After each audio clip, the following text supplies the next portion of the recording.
When I was growing up in India, it was primarily a rural country. At the age of 11, my family started a shoe shop. Our family met every night to talk ideas. We earned the trust of the customers coming from the various villages. We had repeat customers, and to this day, their descendants come to my shop. My nephews today run that shop, and they now have 2 more shops in the same town. As I look back, having taught at Harvard, at Columbia, at Wharton, at Duke, at Northwestern, and having worked with some of the most famous CEOs in my life, I come to the real conclusion that I learned my first important lessons in business from that shoe shop. Those lessons are permanently etched in my DNA. I learned how important the simple concept of cash flow is. Without money coming in the door, we knew our business would fail. I discovered how keeping the cost of selling shoes low would yield higher profit margins. I saw that by moving the shoes out of the shop faster, with better velocity, more money could be made. I understood that by growing responsibly, both in size and market share, my family's shop could serve more customers with better care. In fact, we achieved dominant market share in 2 years. And knowing the customers inside out, what kind of shoes they liked, when they needed them, that knowledge is critical for any business owner. What are the building blocks of running a business successfully? Cash generation, profit margin, velocity, business growth, and customers. It doesn't matter if they are a for-profit business or not for profit, a government organization or a charity. Every leader needs to understand these building blocks. This seems like common sense, but common sense is very uncommon. Most business leaders forget how they make money. First, there is cash generation. If you don't have more cash coming in than cash going out, your business will fail.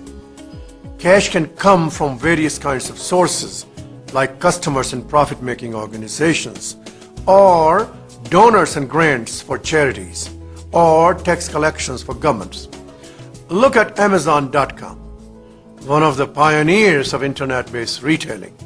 When Amazon.com first started, it did not carry inventory that gave it a huge cash advantage over traditional booksellers, which had lots of books and lots of bookstores and warehouses. Amazon.com generated cash, which it used for marketing, generating even more cash. Then there is profit margin. Companies that do well always pay close attention to margins. Microsoft has nearly 90% gross margin. I like that kind of business. Even non-profit companies still have a type of money-making model. Take a museum, for example. Money rules every decision an organization like this makes. How many people they can serve, how many pieces of art they can buy or restore, what kind of exhibits they can host. Do they raise admission prices? Do they cut costs? But non-profits pay attention to these factors.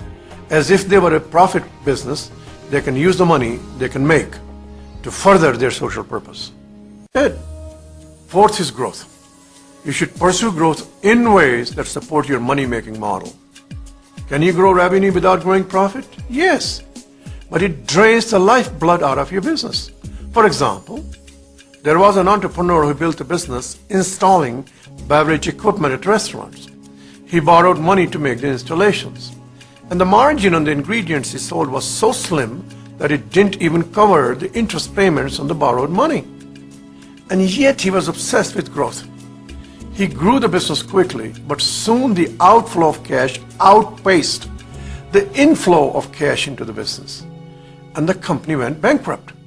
Again, growth is as good as it's done profitably. Finally, you have to know the customer, not just the numbers. It is the customers who provide revenue, margins, cash, and growth. Leaders need to take a street vendor's approach. The street vendors are extremely well tuned to their customers for sheer survival. Simply by observing with a keen eye, their preferences change over time. No matter what your position is, you do affect your organization's money-making model. It's up to you whether you affect it positively or negatively. Think about it. Even a mailroom clerk helps improve cash flow by mailing the invoices on a Friday before the mail is taken away and not waiting to send them on Monday. Conversely, by opening incoming mail early and getting checks deposited quickly, the money is in the bank earning interest. What I have found working with great leaders, that they master the 5 building blocks, and they are comfortable answering these 3 questions. First, what is the money-making model of my organization? Second, how does my team contribute to the money-making model? Third, does everyone on my team know the answers to the first 2 questions? Do you want to be a great leader? Effective leader? Then have that shopkeeper's mentality.